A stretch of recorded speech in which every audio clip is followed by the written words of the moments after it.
Alright, it's your boy Spank Dog, aka Pufferstein at YouTube. Like, comment, share, subscribe. You already know. Let's get right into it. Alright, so we're gonna be covering Morgan Freeman speaking on how he feels about everything that's going on. And, I wasn't surprised that me and him are somewhat on the same page, if not 100% on the same page. But these are people I never met in person. It's not like I know Morgan Freeman. I don't know. He just gives off a good vibe, but that's happened before when it comes to celebrities, and it's been the total opposite. So at the end of it all, I never met Morgan Freeman. You can't judge books by their covers, and it turns out that it looks like me and him think a lot alike. All right, so like I said, and I'm happy that it seems like me and him think alike in certain areas because I've been watching this man since Electric Company. A lot of people, when I just said that, were like, "What's Electric Company?" A lot of people don't remember Electric Company. It was one of Morgan Freeman's first gigs as an actor. It was a educational program. Two of the biggest programs on Channel 13, I believe it was, back in the days before they had cable television, were 321 Contact and The Electric Company, along with Sesame Street and others. But the Electric Company, I was in love with the Electric Company, but I was like 3 years old. This is something that used to come on in like 79, 80, 1980, 1981, like that. Maybe 79 even, because I remember watching it when I was super young. But we're going to hear this man speak. I didn't get to see it all, but right from the beginning, he starts to talk in a way that is similar to how I feel. Because usually, like I said, you don't know these people you watch. He always did sound like a really good person, but I never heard him speak on real life situations. There's too many things to mention. The taking the money from the poor and giving it to the rich, the war, the way everything went down with Russia and Ukraine. So, but we're going to let this man speak. This man is held in high regard. I'm not a fan of anyone, but there are people that I consider my favorites. Because when you're a fan of somebody, to me, it's like worshiping people, looking up to people. I'm a man just like he is. It's more about, does he have a good heart? We have somebody sitting in the White House who's leading us down the I can't personally understand how a convicted felon, 34 felonious, is that word? Mm-hmm. Counts of wrongdoing gets to be president. How do you do that? I mean, you say, well, he was camped. I don't care.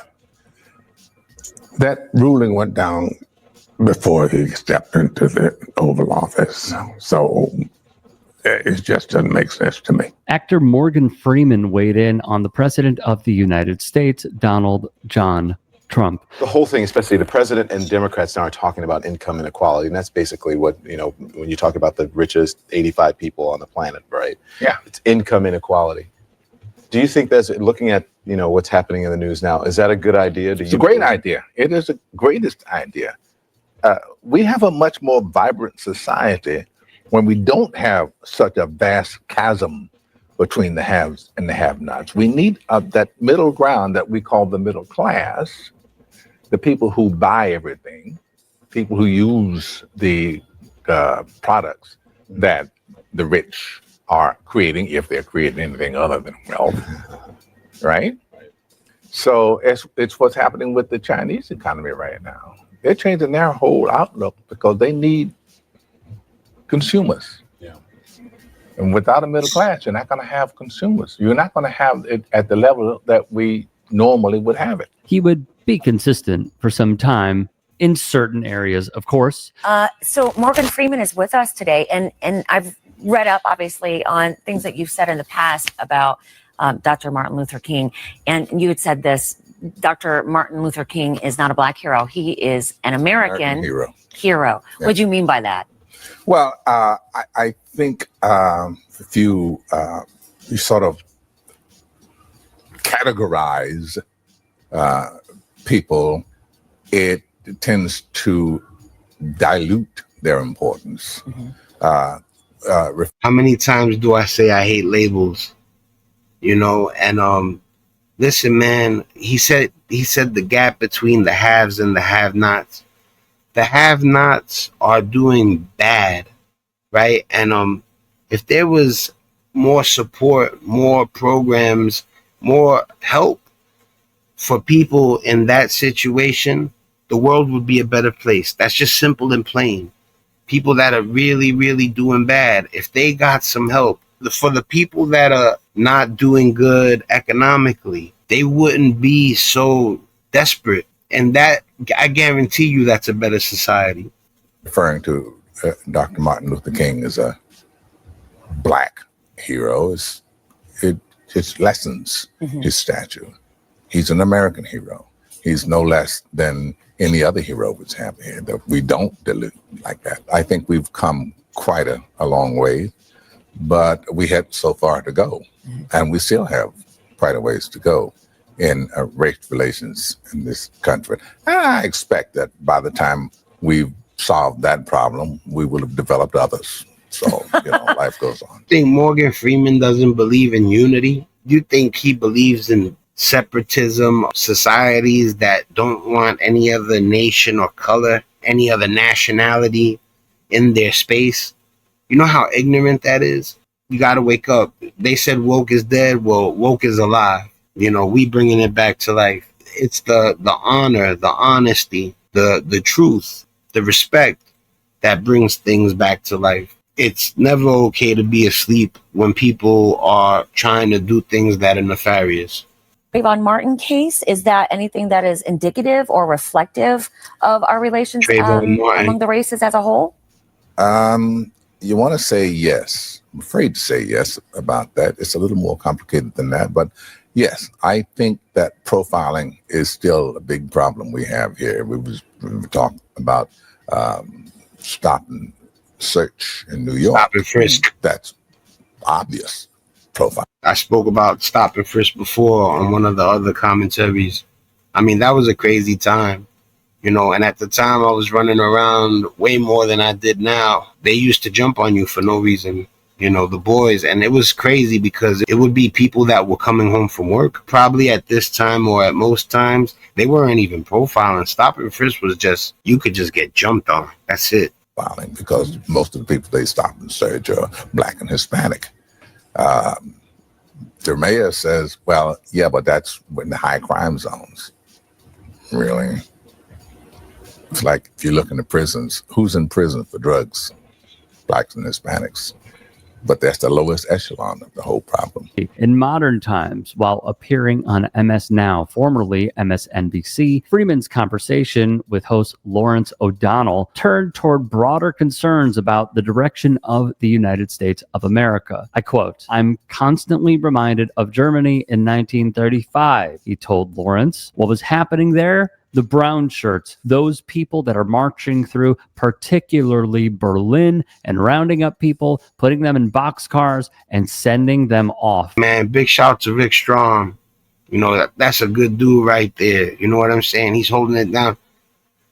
So if he is going to have the courage to do it, I'm going to have the courage to do it.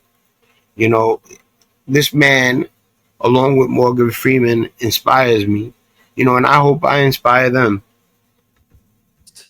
That you can do. There is so much more in between elections. And what really just frustrates me is people see this as the out. You're not going to vote your way out of fascism. You're just not. For Yahoo. First, Freeman isn't known for constant political hot takes. He has spoken publicly about social issues before, but he isn't someone who dominates headlines every election cycle. That relative rarity makes moments like this stand out more. Yeah, you don't hear Morgan Freeman talk about politics. This is the first time I've seen him talk about politics. That's why I said me holding him in a high regard would be a mistake, because I don't know his views on anything. But this is the first time I heard him speak. When he's stepping out of his comfort zone to talk about things, that means something. That's my interpretation, at least. Second, the legal context is concrete. Trump's conviction in New York is a matter of court record. The Constitution does not bar a convicted felon from serving as POTUS, provided the candidate meets the age, citizenship, and residency requirements. All right, look, it's your boy Spank Dog, man. You know, people need to let people know how they feel. Listen, man, Morgan Freeman, at one point, Rick Strom says, you know, the celebrity endorsement is not what it used to be. And I agree with him, but it doesn't mean that it doesn't matter. So for Morgan Freeman to come out and do what he just did, he's the man. Super, super real person. From what I saw, I'm glad that he's on the same page with me and a lot of other people that are, you know, feeling like things are crazy. It's out of order. You know, end the war in Iran. Peace out to everybody. Peace to everybody. It's your boy Spank Dog. Much love. Real love. I'm out of here. Peace.